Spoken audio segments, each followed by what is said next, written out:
आदाब नाज़रीन, खबरनामे में आपका इस्तकबाल है। मैं हूं आपके साथ रेशमा। आइए हेडलाइंस पर नजर डालते हैं।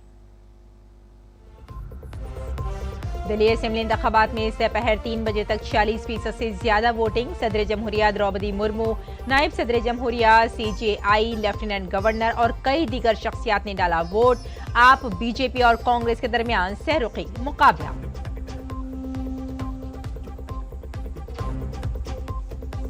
उत्तर प्रदेश के मिल्कीपुर ज़िमनी इंतखाब में एसपी बीजेपी का वकार दांव पर।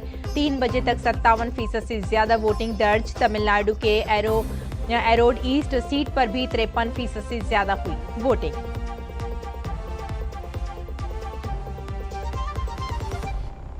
वजीर आजम नरेंद्र मोदी ने महाकुंभ में किया स्नान। त्रिवेणी में मां गंगा की पूजा अर्चना की। अब तक 38 करोड़ से ज्यादा अकीदतमंद कर चुके हैं स्नान।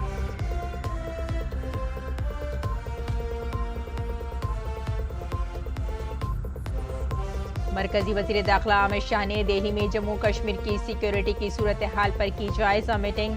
लेफ्टिनेंट गवर्नर मनोज सिन्हा समेत कई सीनियर अफसरान थे मौजूद।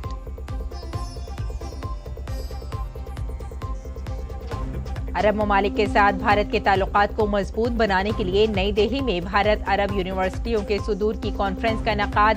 अरब ममालिक के नुमाइंदों के साथ भारतीय यूनिवर्सिटियों के नुमाइंदों ने भी की शिरकत।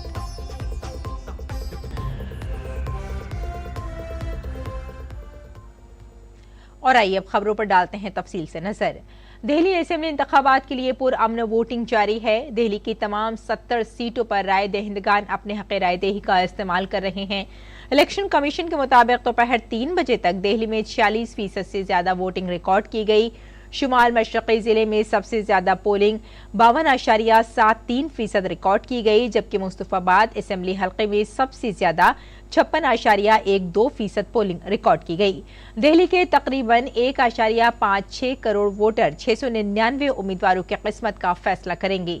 वोटिंग सुबह 7 बजे शुरू हुई और शाम 6 बजे खत्म होगी, जहां एक तरफ आम आदमी पार्टी अपनी स्कीमों के बलबूते पर मुसलसल तीसरी बार इख्तिदार में आने की कोशिश कर रही है, वहीं दूसरी तरफ बीजेपी 25 साल से ज्यादा अरसे के बाद राजधानी में इख्तिदार में वापसी की कोशिशें कर रही है। वहीं दिल्ली में 2013 तक 15 बरसों तक हुक्मरानी करने वाली कांग्रेस गुज़श्ता 2 इंतखाबात में एक भी सीट जीतने में नाकाम रहने की वापसी की कोशिश कर रही है। सदर जमहूरिया द्रौपदी मुर्मू ने जमहूरियत के अजीम त्योहार में हिस्सा लिया और दिल्ली असेंबली इंतखाबात के लिए अपना वोट डाला। सदर जमहूरिया ने नई दिल्ली में डॉक्टर राजेंद्र प्रसाद केंद्रीय विद्यालय में अपना वोट डाला। दारुल हुकूमत के कई पोलिंग बूथों पर सुबह से ही लंबी कतारें देखी जा रही हैं।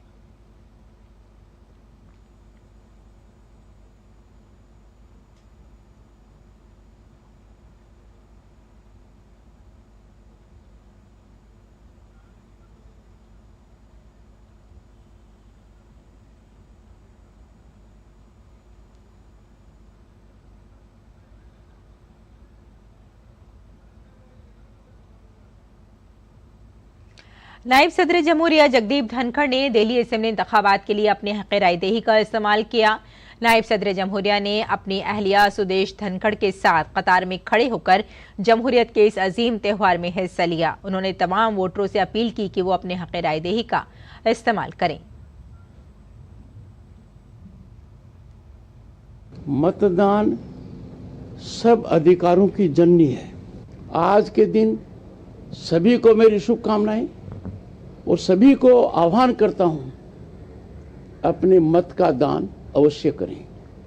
प्रजातांत्रिक महायज्ञ के इस महाकुंड में अपने मत के दान को देकर अपनी आहुति दें।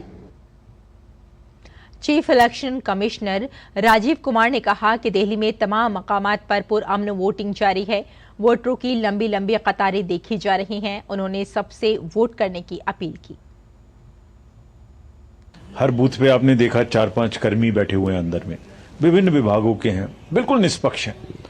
जितनी भी मेन स्ट्रेंथ यही है कि ये सब कर्मी अपने अलग अलग विभागों से आते हैं, रैंडमाइज होते हैं और बिल्कुल निष्पक्षता से काम करते हैं। सारे पोलिंग ऑफिशियल्स का, सारी सिक्योरिटी फोर्सेस का एमसीडी का, एनडीएमसी का, सबके लोग बहुत मेहनत से, बहुत शिद्दत से पिछले 1-2 महीने से लगे हुए हैं और सारे आरओज, सारे डिप्टी कमिश्नर्स और पुलिस सब मेहनत कर रहे हैं और उसी का फल है कि करीब 12-13 हजार से ऊपर रैलीज और सभाएं पिछले 1 महीने में दिल्ली में हुई, मतलब पीसफुली हुई। अब तैयारी है पूरी। अब पहले आज वोट का दिन खत्म हो जाए, अच्छे से हो जाए और सबसे पुनः अपील है कि जरूर वोट देने आए। दिल्ली के लेफ्टिनेंट गवर्नर वीके सक्सेना ने अपनी अहलिया के साथ जमहूरियत के अजीम त्यौहार में शिरकत की और अपना वोट डाला।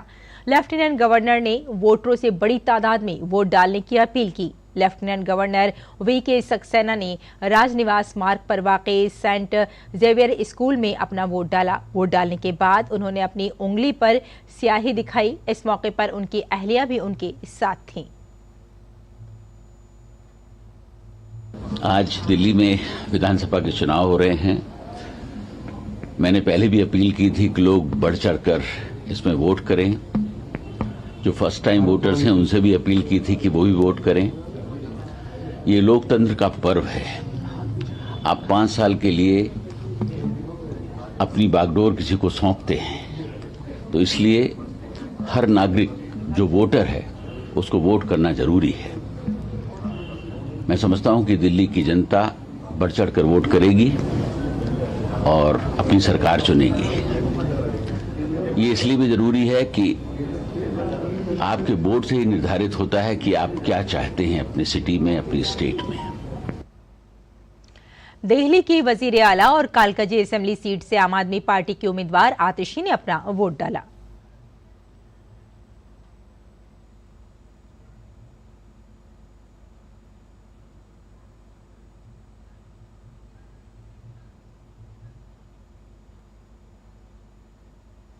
आम आदमी पार्टी के कौमी कन्वीनर और नई दिल्ली असेंबली सीट से उम्मीदवार अरविंद केजरीवाल ने अपने खानदान के साथ पोलिंग बूथ पर जाकर वोट डाला।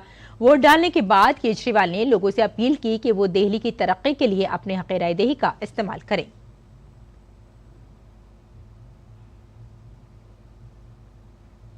मैं दिल्ली के सभी लोगों से भी विनती करना चाहूंगा कि सब लोग वोट डालने के लिए निकलें, अपने अपने वोट का अधिकार इस्तेमाल करें। अच्छे स्कूल बनाने के लिए, अच्छे मोहल्ला क्लिनिक बनाने के लिए, अच्छा इलाज के लिए, अस्पतालों के लिए, दिल्ली के विकास के लिए वोट डालें सब लोग। कायद हिज़्ब इख्तिलाफ और कांग्रेस के रुकन पार्लियामेंट राहुल गांधी ने लोकसभा में अपना वोट डाला।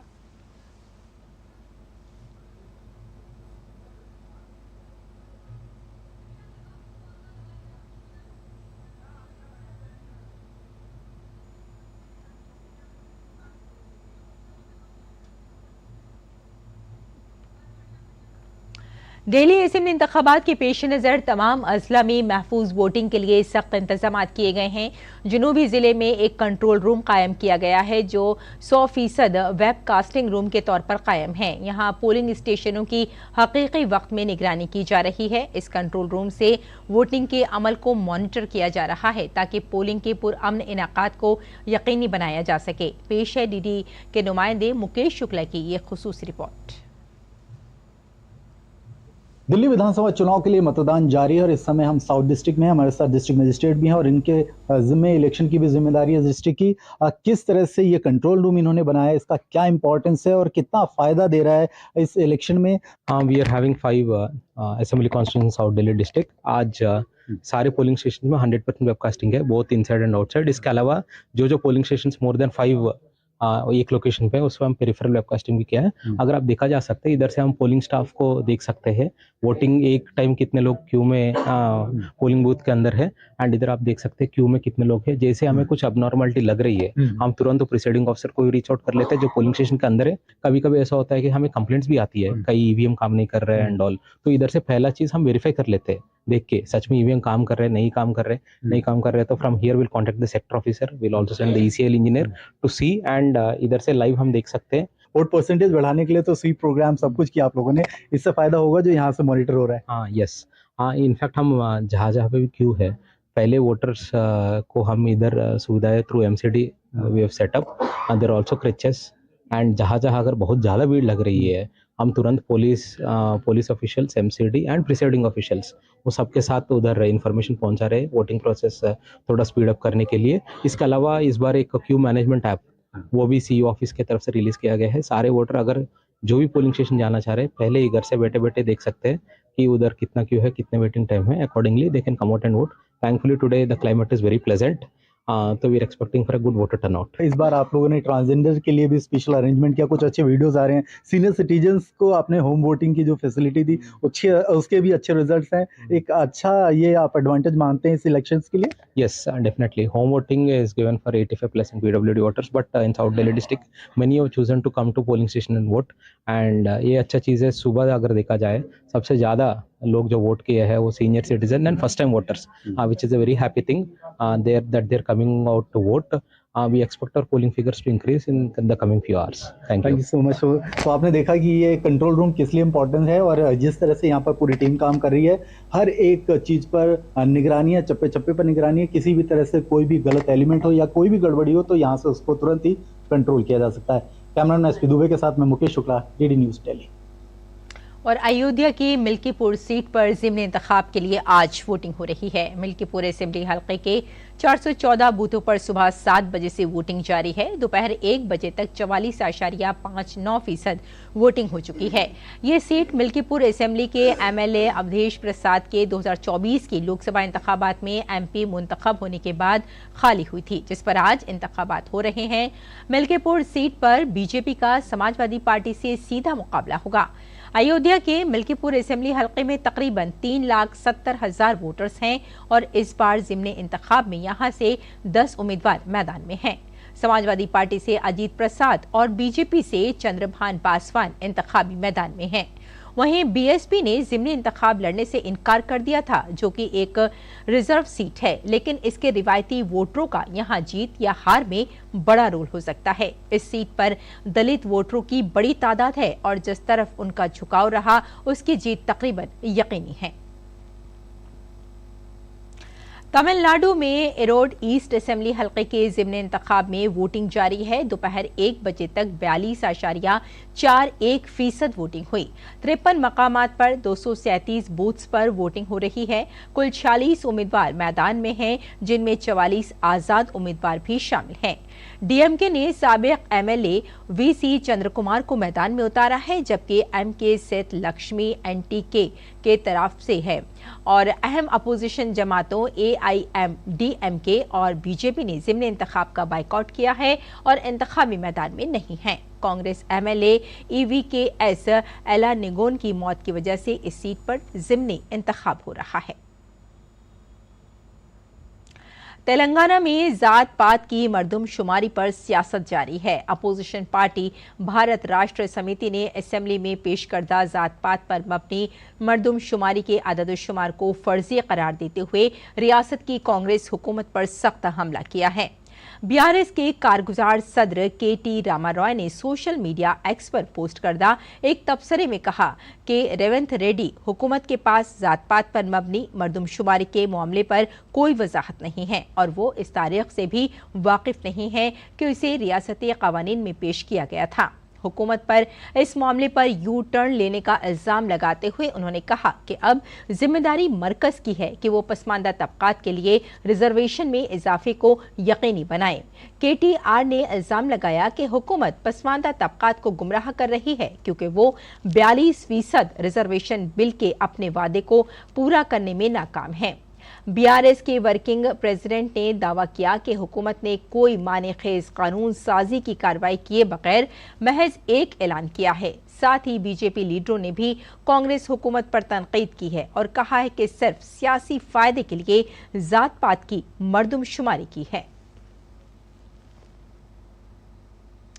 वजीर आजम नरेंद्र मोदी प्रयागराज पहुंचे और महाकुंभ में शिरकत की। वो पहले अरेल घाट पहुंचे, फिर जेटी से संगम नूज पहुंचे और स्नान किया।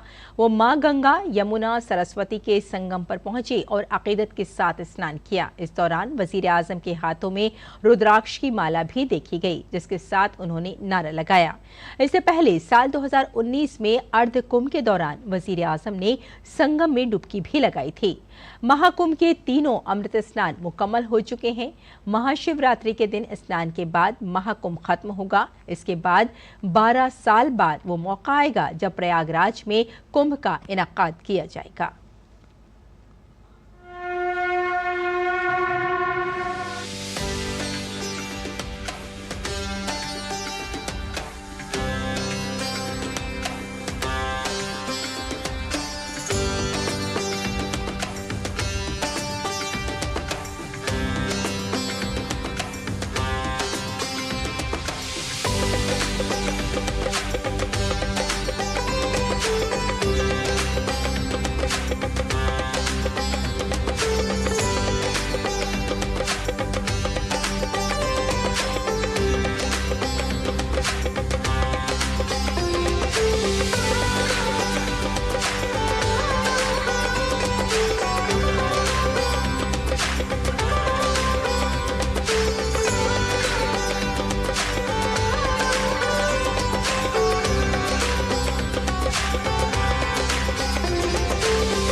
महाकुंभ में अकीदतमंदों की आमद का सिलसिला जारी है। पिछले 23 दिनों में 38 करोड़ से ज्यादा अकीदतमंदों ने संगम में स्नान किया है। महाकुंभ 13 जनवरी 2025 को पौष पूर्णिमा से शुरू हुआ है। ये दुनिया की सबसे बड़ी रूहानी और सकाफती मजहबी रस्म है जो पूरी दुनिया से अकीदतमंदों को अपनी तरफ मुतवज्जे कर रही है। महाकुंभ 26 फरवरी को महाशिवरात्रि तक जारी रहेगा। आगे बढ़ते हैं। मशहूर बैडमिंटन खिलाड़ी साइना नेहवाल प्रयागराज में मुनक़िद होने वाले अज़ीमुश्शान महाकुंभ में पहुंची। महाकुंभ के इंतजामात देखकर वो बहुत पुरजोश नजर आईं। उन्होंने महाकुंभ के इंतजामात की तारीफ करते हुए कहा कि यूपी हुकूमत ने अक़ीदतमंदों के लिए ख़ीमे बनाए हैं, वो काफ़ी आरामदेह हैं। मुल्क और बैरूनी मुल्क से लोग महाकुंभ से लुत्फ़अंदोज़ हो रहे हैं।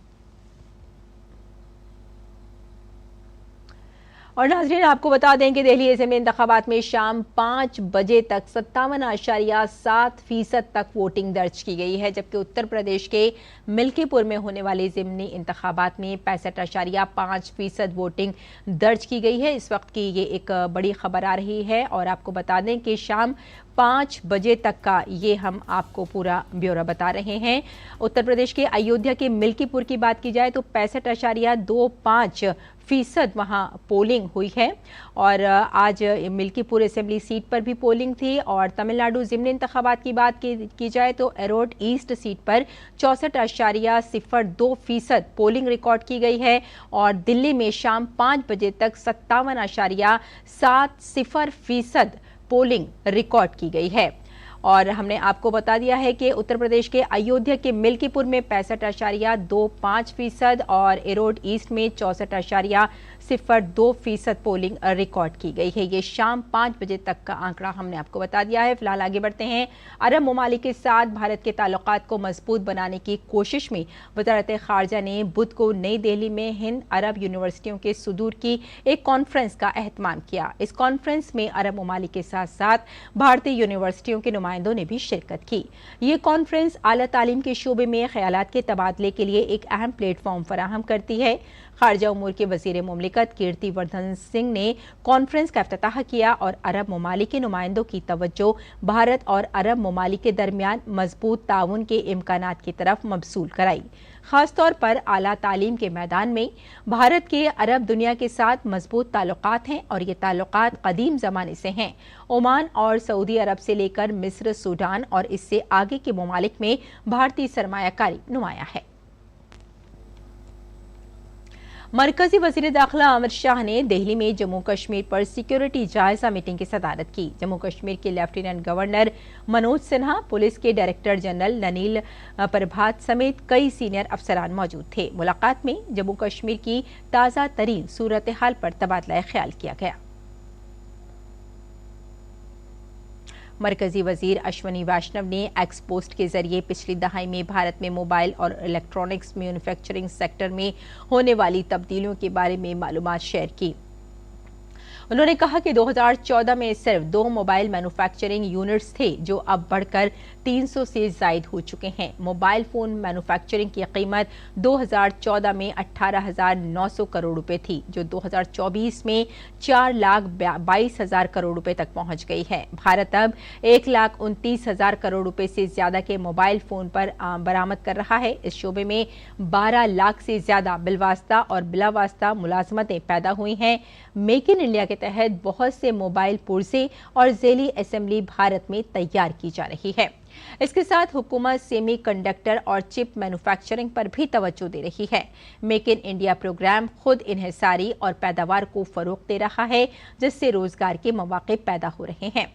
पीएम मोदी का विजन भारत को आलमी मैन्युफैक्चरिंग हब बनाना है।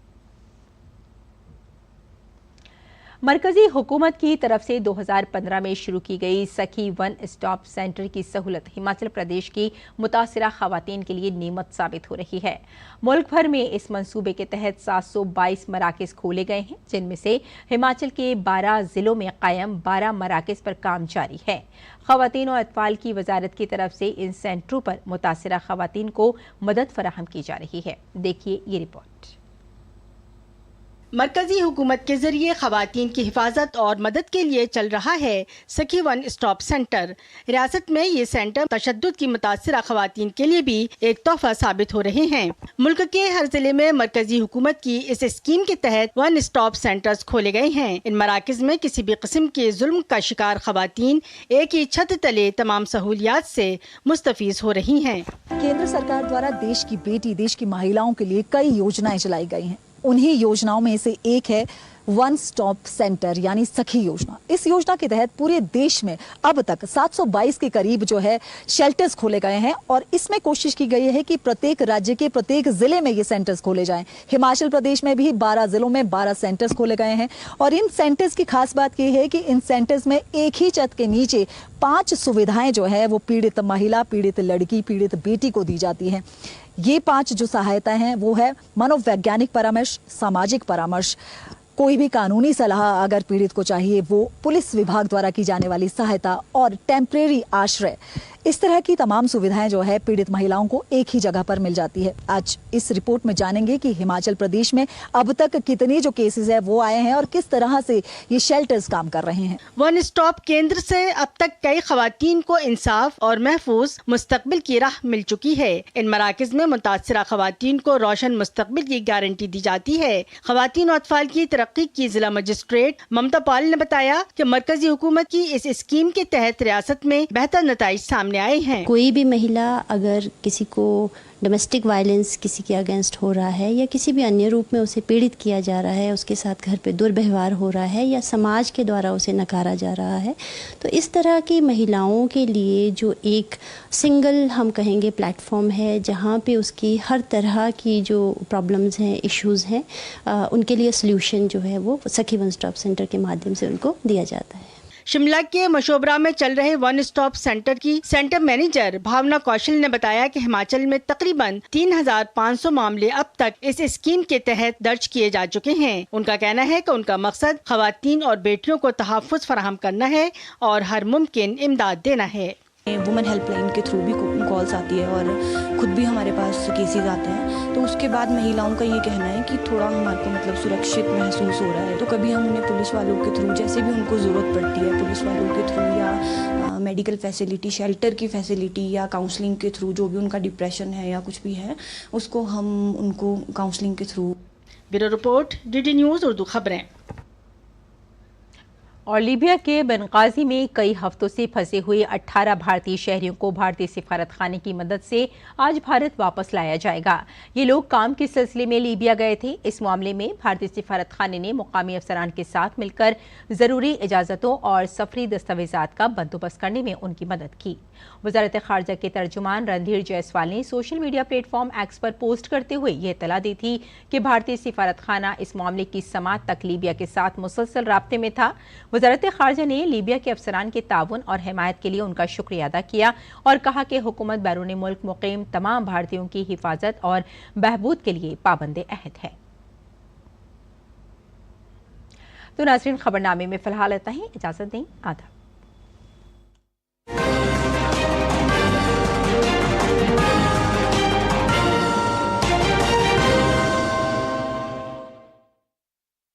अब नहीं